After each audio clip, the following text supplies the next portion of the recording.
Helo, siwmai, a dyma dwi a chroeso i'r ardd. Ac yn ein fideo ni heddi, ni'n mynd i edrych ar technegau i edrych ar ôl ein planhigion o ran rhoi dŵr iddyn nhw a pa bethau dylen ni wneud neu osgoi gwneud yn y broses.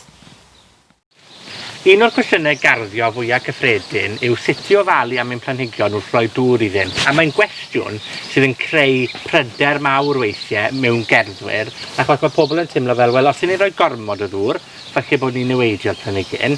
Os ni ddim yn rhoi digon o ddŵr, falle bod ni'n newidio'r planhigyn hefyd. Felly, ble mae'r balans cywir a sut allwn ni wybod hynny? Felly, yn y fideo yma heddi, mae yna 3 pheth dwi eisiau canolbwyntio arno, sef a oes angen rhoi dŵr i'r planhigyn, pryd yw'r amser gorau i roi dŵr i'r planhigyn ei hunan, a wedyn pa dechnegau gwahanol allwn ni ddefnyddio i ddyfrio'n planhigion yn yr ardd.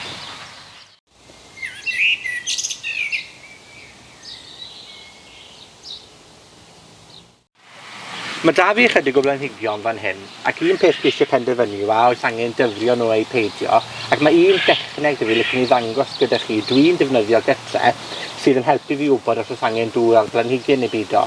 Un peth yw i gydio'n blaen eich bys, gnewch yn siŵr bod e'n weddol lan, fel garddio drwy ddim bob tro'n lan, ond gwasgwch e mewn i'r prif ei hunan fel hyn, ac wrth i dynnu fe o'na, os ych chi'n sylwi bod baw wedi glynu ar eich croen fel la, mae yna ddigon o leithder yn y pot i hunan, felly does dim angen dyfrio, ond ochr arall geiniog wedyn, fel chi gweld fan hyn, os newch chi'r un beth eto gyda bys arall, ac wrth i dynnu fe o'na, chi'n sylweddoli bod y baw yn cwmpo pan mae fe fel dwst, mae sicr angen dŵr ar y planhigyn hyn, achos does dim digon o leithder yn heina'r prif i hunan. Mae'n gallu bod yn gymleth gwybod os ydych chi'n gor-ddyfrio neu than-dyfrio'ch planhigyn, achos bod yr arwyddion yn debyg iawn. Yn syml, mae'r dail yn dechrau melynu os yw'r planhigyn dan stress. Mae'r planhigyn squash gyda fi fan hyn wedi gor-ddyfrio. Fel dwi'n gallu gweld y gwahaniaeth yw bod y gwreiddiau yn wlyb iawn ac yn dangos yr arwyddion bod nhw'n pydru. Pe bydde fe wedi cael ei than-ddyfrio, bydde'r dail yn gwywo a'r pot yn sych iawn. Ond, gyda lwc, bydd y planhigyn bach hwn o cael amser i sychu yn tyfu nôl yn ddigon cryf.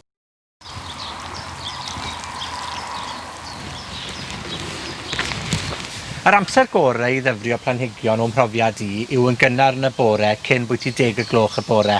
Y reswm dwi'n gweud hyn yw achos mae dyna'r amser y mae'n bwysig bod gan y planhigion ei hunan fynediad at leithder y dŵr mwyn gallu tyfu'n dda yn ystod y dydd. Nawr mae modd i ni hefyd ddyfrio'n hwyr yn y pnawn neu gyda'r nos ei hunan cyn bod hi'n nosi'n llwyr.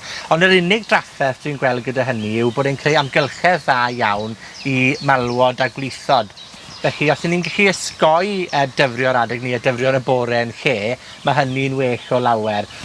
Un peth arall mae angen cofio, wrth gwrs, os yw'ch planhigyn chi wirioneddol yn dioddau, achos bod e ddim wedi cael dŵr y sbel, mae unrhyw ddyfrio ar unrhyw bryd hefyd yn bwysig, achos mae'n bwysig bod ni'n gallu diogelu'r planhigyn hynny.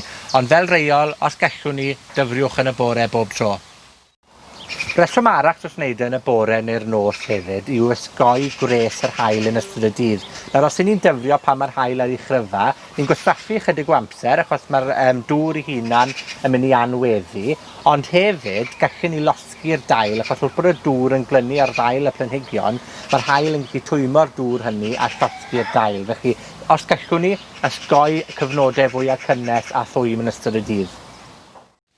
Mae sawl ffordd allwn ni fynd ati i roi dŵr i'n planhigion, a mae yna gyfuniad o pethau allwch chi ddefnyddio adre i ddyfrio'ch planhigion chi.